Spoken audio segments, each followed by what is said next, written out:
Africana, Chapter 4, written on Wednesday the 13th of July at 5 in the afternoon.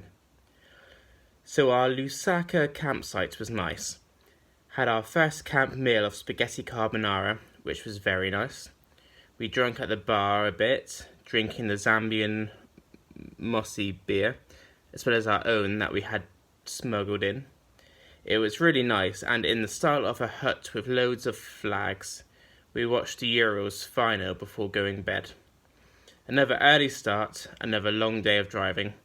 We had a new bus which wasn't so bumpy, so I could at least read my boring book about a dentist. We made very few stops and waved profusely at kids, but the journey still took like 12 hours. The Chapata site was a bit more basic, but still fine. Beef tacos were made, which were excellent. There was a huge bonfire that was exciting, and we drank there with other groups, including G Adventures, which were travelling in a luxury coach.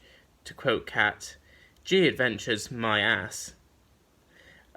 I spoke to a girl called Alison, who had been everywhere and seemed very interested in teeth. We had a lie-in the next morning, meaning we could get up at 7:30.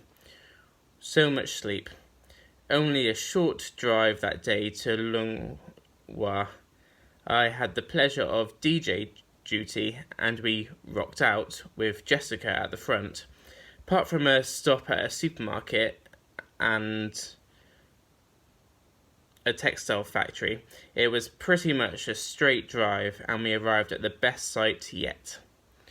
On arrival at Croc Valley campsite, we discovered the incredible view of a huge river with loads of sleeping hippos and drinking elephants.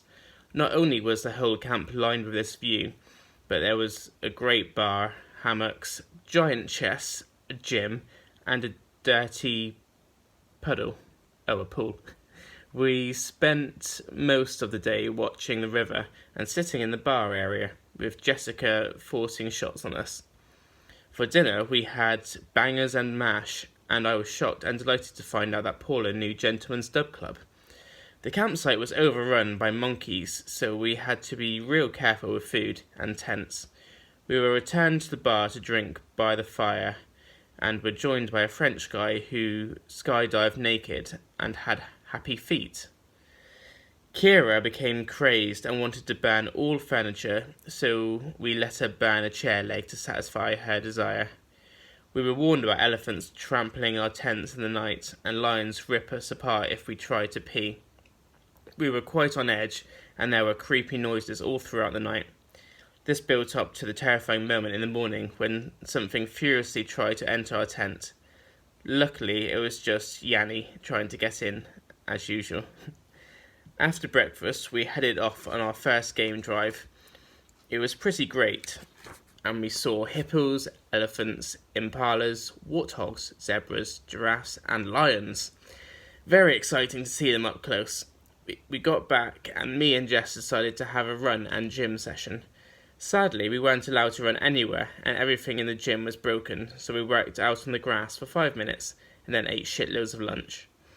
For most of the day, we sat by the pool in the ridiculous sunshine, discussing how Kat has no stability in her life.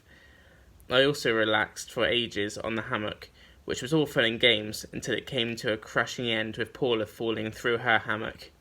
Excited now for dinner, where Jess's group is making curry, sourced from Jess's mum's old family recipe, aka Google.